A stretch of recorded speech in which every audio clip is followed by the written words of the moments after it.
Right now, your brain is treating every like, comment, and view as a signal about whether you belong. And the cost of chasing those signals might be the very connection you're scrolling to find.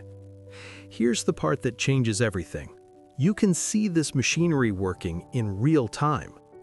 If you've ever posted something online and then refreshed the page 6 times in 3 minutes, this matters to you. Not because you're broken or addicted, but because your nervous system is doing exactly what evolution built it to do. It's predicting whether you're safe in your social group based on signals that didn't exist until 15 years ago. By the end of this video, you'll know how to spot the exact moment when genuine curiosity about another person's thoughts flips into validation seeking.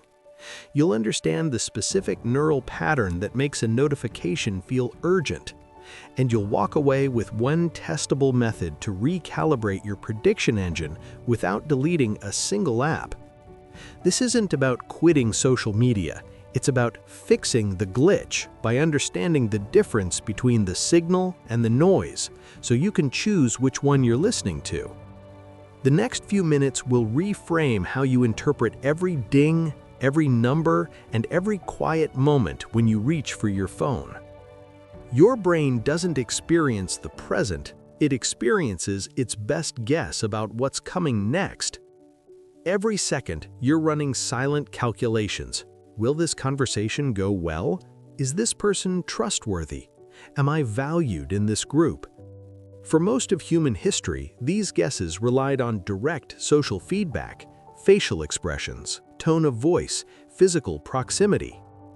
Your ancestors who accurately read social rejection and adjusted their behavior survived. The ones who didn't became isolated, and isolation, for a social species, meant death. Social media didn't create this system, it hijacked it. When you post something, your brain generates an expectation, not a conscious hope, but an automatic guess. Based on past data, I should get around 15 likes in the first hour. Every refresh is you checking whether reality matches that guess. When it does, you feel calm. When it doesn't, you feel the gap as a threat. Here's the shift. That feeling isn't about the content, it's about the mismatch between what you expected and what you got. Let me show you what happens in sequence. You share something. Your brain expects 15 likes in the first hour. 3 hours pass, you have 9. A specific part of your brain, the one that tracks mismatches between expectations and reality, fires. This feels like unease. Not because 9 likes is objectively bad, but because 9 doesn't match 15. So you do what any organism does when predictions fail. You gather more data. You check again and again. Each check gives you a tiny relief hit, a small burst of dopamine for resolving uncertainty. But here's the trap. The act of checking trains your brain to expect that checking will feel good. So now you're tracking 2 things, one about social approval, one about the relief of checking itself.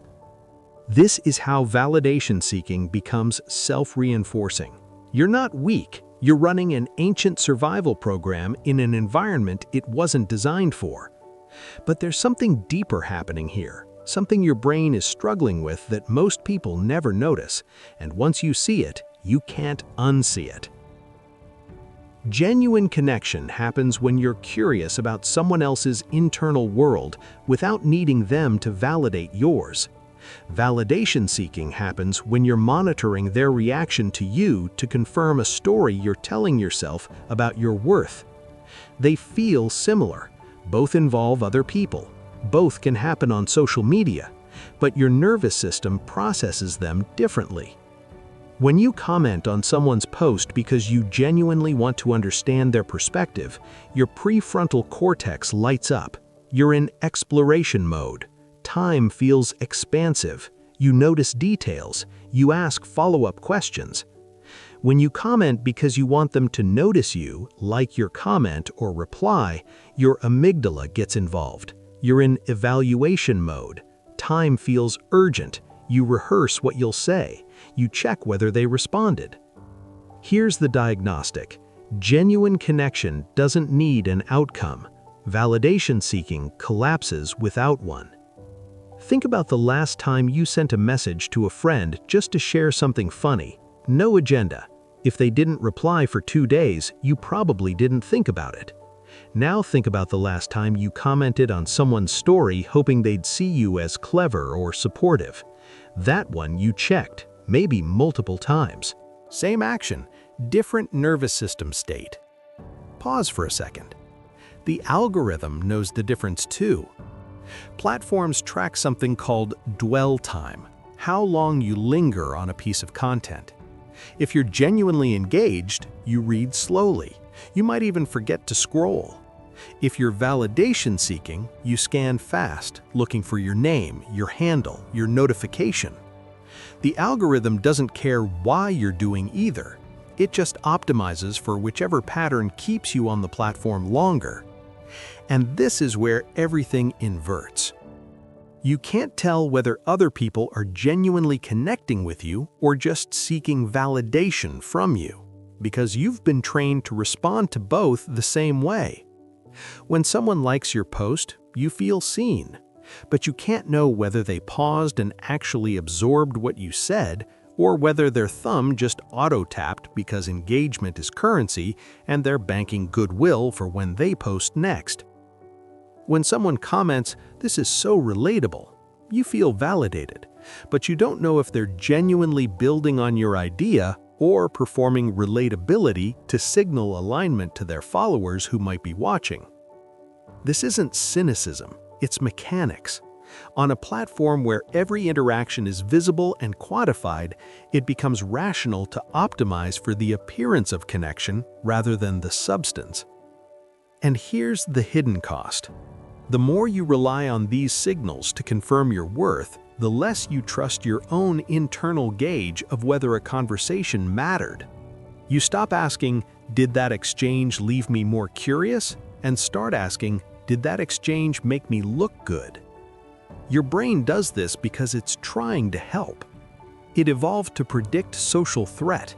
In a tribe of 150 people, if you misjudged your standing, you could lose access to resources, mates, or protection.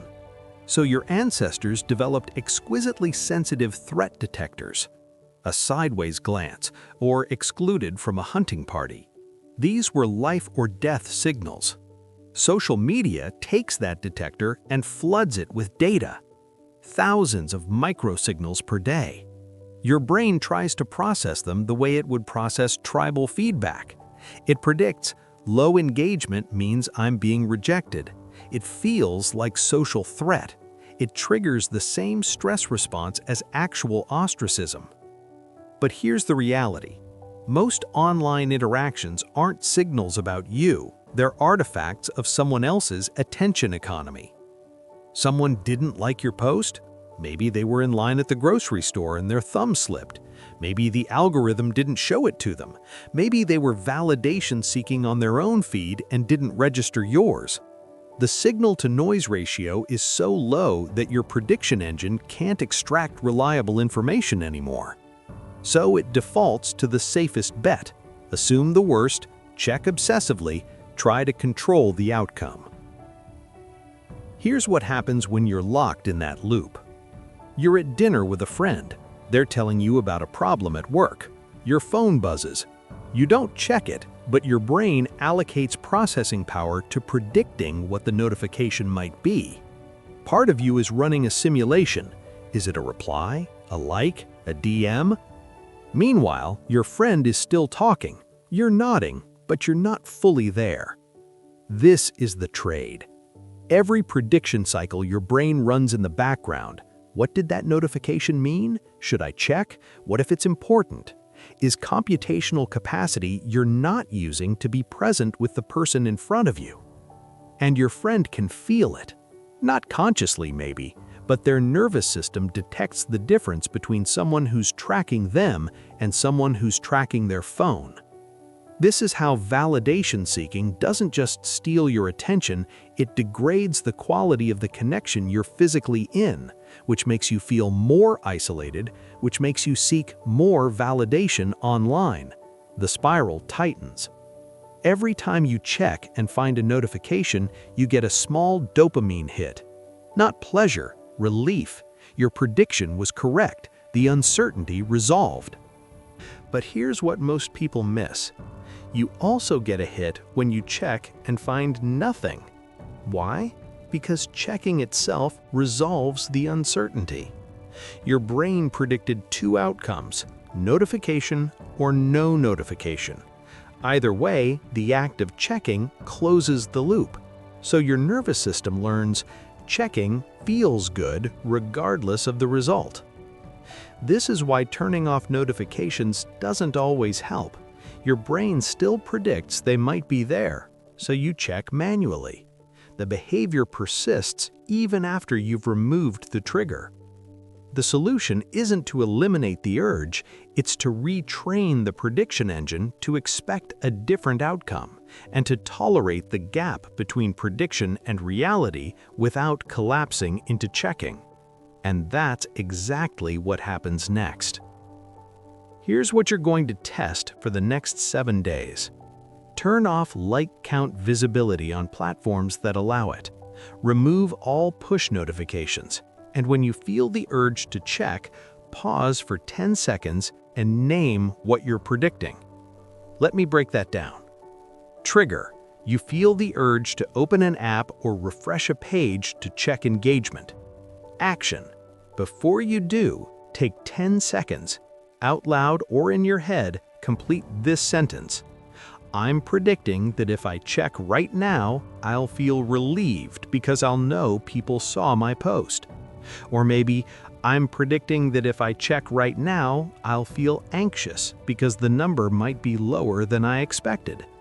The exact words don't matter. What matters is naming the specific emotion and reason before you act on the urge. Expected micro outcome. Naming the prediction creates a gap between the urge and the action. It moves the process from automatic to conscious. About 40% of the time, that gap is enough to let the urge pass. You realize you don't actually need the information. The other 60%, you'll still check. That's fine. You're not trying to stop the behavior, you're training awareness. Why 7 days? That's long enough to notice a pattern shift. If something changes, if you catch yourself mid-scroll even once, if one conversation feels different, you'll know whether this is worth continuing. And if it is, keep going. Research on habit formation suggests complex behavioral changes stabilize between 66 and 90 days. So if the first week works, aim for 77 total. That's long enough to fully recalibrate your baseline. The pitfall. Around day 20, you'll rationalize turning notifications back on just for important stuff. Don't. Your brain can't distinguish between important and validation seeking in the moment. The whole point is to let your prediction engine learn that not knowing immediately is safe. Here's how you'll know it's working. Genuine connection. You're in a conversation, online or off, and you forget to perform. You're not shaping your words to sound smart. You're not monitoring their face for approval. You're just in it, curious. Time feels slow. Validation seeking, you're aware of being watched, even if no one's actually watching. You're narrating yourself in third person. They'll think I'm insightful. They'll think I'm funny. You're predicting their prediction of you. Time feels urgent. The gap between these two states becomes obvious once you stop flooding your nervous system with feedback noise. You'll start noticing the difference in your body. Genuine connection feels expansive. Validation seeking feels like holding your breath. And the moment you notice the difference, you can choose. Remember what I said at the beginning? There's one prediction your brain can no longer make accurately in this environment. It's this: your brain can no longer reliably predict whether online engagement means someone actually values you. For 200,000 years, social feedback was direct and unambiguous. Someone shared food with you. Someone defended you in a conflict. Someone chose to spend time with you when they could have been elsewhere. These were costly signals, hard to fake. A like costs nothing. A follow costs nothing. A comment can be copy-pasted. Your prediction engine is trying to extract tribal-level certainty from game-level signals. It can't. The data is too noisy. But here's what it can predict accurately: whether you feel more alive after a conversation, whether you're more curious about the world, whether you noticed something new about someone you care about. Those are reliable signals, and they don't require a number to quantify them. When you stop outsourcing your sense of connection to metrics, you start trusting the internal gauge again. You know when something mattered, not because it performed well, because it felt real. If a moment came to mind while you were listening, you can leave it below. Just one line is enough. Let's see if we can spot the pattern. Your worth isn't a number you refresh. It's a signal you feel when you stop performing and start noticing. If you're ready to keep examining the invisible machinery that shapes how you connect and how you don't, subscribe for more explorations into the psychology behind the patterns we take for granted.